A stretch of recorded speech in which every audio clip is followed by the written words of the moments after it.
নমস্কার প্রিয় দর্শক, নিউ গড়িয়া থেকে রুবি মেট্রো রুট নিয়ে ক্ষোভ বাড়ছে অফিস যাত্রী থেকে শুরু করে বাইপাস লাগোয়া বাসিন্দাদের মধ্যে।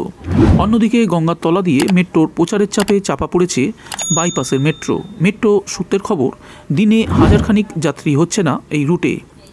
অনেকেই বলছেন এই রুট এখন যেন দুয়োরানি। বন্ধুরা, আজকের এই ভিডিওটিতে আলোচনা করব নিউ গড়িয়া রুবি মেট্রো নিয়ে কিছু তাৎপর্যপূর্ণ দিক। কিন্তু তার আগে আজকের ভিডিওর অতিরিক্ত আপডেটটি হলো, সড়ক ছেড়ে পাতালমুখী মানুষ, মেট্রোয় এক বছরে যাত্রী বাড়ল এত কোটি। বদলে যাচ্ছে শহরের পরিবহন ব্যবস্থা। সড়ক ছেড়ে যাত্রীরা যাতায়াতের মাধ্যম হিসাবে আরও বেশি করে পাতালপথকেই বেছে নিচ্ছেন। অন্তত মেট্রোর দেয়া তথ্যই তা বলছে। যানজট এড়িয়ে দ্রুত গন্তব্যে পৌঁছাতে মেট্রোতেই আস্থা রাখছেন শহরবাসী। গত এক বছরে শহরের লাইফলাইনে যাত্রী বেড়েছে 1.5 কোটিরও বেশি।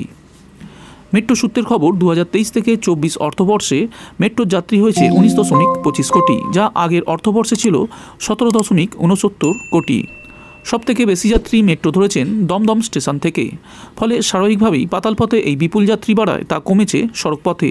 সরকারি বেসরকারি বাস, ট্যাক্সি, ক্যাবে যাত্রী কমেছে বিপুল, যা নিয়ে চিন্তায় পড়েছেন পরিবহন মালিকরাও। যাত্রীদের বক্তব্য, এসির হাওয়া খেয়ে দ্রুত গন্তব্যে পৌঁছাতে মেট্রোর কোনো বিকল্প নেই।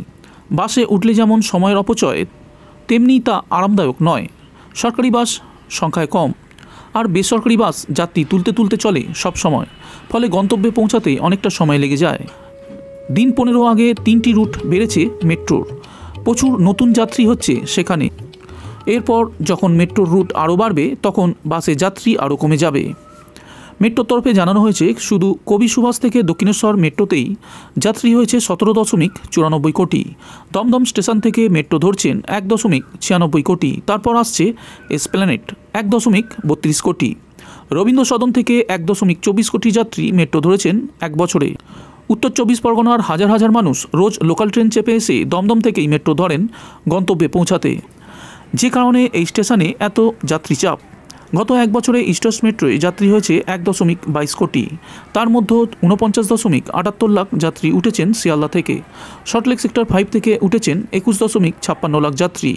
আর জোকা থেকে তারাতলা রুটে এক বছরে যাত্রী হয়েছে মাত্র 1.34 লাখ। গঙ্গার নিচ দিয়ে মেট্রো চালু হওয়ায় যাত্রী সংখ্যা এক ধাক্কায় আগামী বছর আরও অনেকটাই বেড়ে যাবে। হাওড়া থেকে শিয়ালদা জুড়ে গেলে তো কথাই নেই। লাখ লাখ মানুষ রোজ ইস্ট ওয়েস্ট মেট্রো ধরে যাতায়াত করবেন। যাত্রীদের কথায়, এখন মেট্রোর সমস্ত রেকি এসি, ফলে আরামে ঠান্ডা হাওয়া খেয়ে দ্রুত গন্তব্যে পৌঁছাতে মেট্রোর বিকল্প এখন অ্যাপ ক্যাবও নয়। সরকারি বেসরকারি বাস তো দূরস্থ। তাছাড়া বেসরকারি বাসে ন্যূনতম ভাড়া 10 টাকা, অথচ মেট্রো এখন 5 টাকায় 2 কিলোমিটার পর্যন্ত যাওয়া যায়।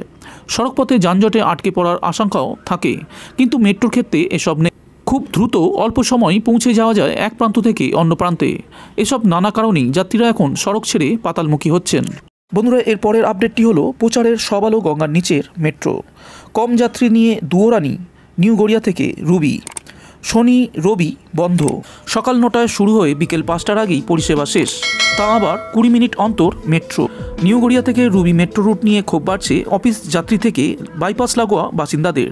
তাদের বক্তব্য, প্রায় 1.5 বছর ধরে তৈরি হয়ে পড়েছিল এই মেট্রো। প্রধানমন্ত্রীর সময় না হওয়ায় চালু হয়নি, অথচ যখন চালু হলো তখনও দিনের কয়েক ঘন্টার জন্য, যেন জয় রাইড। হাওড়া ময়দান থেকে এসপ্ল্যানেড গঙ্গার তলা দিয়ে মেট্রোর প্রচারের চাপে চাপা পড়েছে বাইপাসের মেট্রো। অনেকেই বলছেন এই রুট এখন যেন দুয়োরানি। মেট্রো কর্তৃপক্ষের সব আকর্ষণ গঙ্গার তলার মেট্রো নিয়ে, যে কারণে এই রুট প্রচারও পাচ্ছে না, যাত্রীও হচ্ছে না। মেট্রো সূত্রের খবর, দিনে হাজারখানিক যাত্রীও হচ্ছে না এই রুটে। ফলে চিন্তিত মেট্রোর কর্তারাও। তাদের দাবি, 2 মেট্রোর ব্যবধান কমলেই যাত্রী হয়তো বাড়বে। তাছাড়া রুবির বদলে নিউ গড়িয়া থেকে বেলেঘাটা পর্যন্ত অন্তত পরিষেবা চালু হলে যাত্রী সংখ্যা কিছুটা বাড়বে। নিউ গড়িয়া থেকে বিমানবন্দর পুরো রুট হলে তো কথাই নেই। তাছাড়া communication based train controlling system বা সিবিটিসি পদ্ধতিতে মেট্রো চালু হলে 2 মেট্রোর ব্যবধান অনেকটাই কমবে, আর স্বাভাবিকভাবে যাত্রীও বাড়বে। তবে এখন বিকেল 5টার আগেই মেট্রো বন্ধ হয়ে যাওয়ায় এই লাইনের ফায়দা তুলতে পারছে না অফিস যাত্রীরা। শেষ মেট্রো বিকেল 4:40। তাদের বক্তব্য, সাধারণত অফিস ছুটির ভিড়টা যে সময় হয় তখন মেট্রো বন্ধ হয়ে যায়। বাইপাস লাগোয়া এলাকার বাসিন্দারা মেট্রো চড়বে বলে ঠিক করলেও তার কোনো উপায় থাকে না। সকালেও এত দেরিতে পরিষেবা চালু হয় যে যাত্রীরা অফিস যাওয়ার জন্য এই মেট্রো ব্যবহার করার কথা মাথায় আনে না। আর শনি রবি তো বন্ধই। ফলে ছুটির দিনে বেড়াতে যাওয়ার জন্য এই মেট্রো অচল। যা পরিস্থিতি তাতে বাইপাস লাগোয়া স্কুলের ছুটির পর পড়ুয়াদের এক অংশ এবং অভিভাবকরা মেট্রো সফর করছেন। আর এই চত্বরে হাসপাতাল কর্মীরা প্রথম শিফট ছুটির পর কেউ মেট্রো চড়ছেন। প্রত্যেকেরই বক্তব্য অন্তত রাত 8টা পর্যন্ত এই লাইনে মেট্রো পরিষেবা দেওয়া দরকার। না হলে এরকম কিছুক্ষণের জন্য মেট্রো চালু করার কোনো মানে হয় না। এতে যাত্রীদের কোনো লাভ হচ্ছে না বলে তাদের অভিযোগ।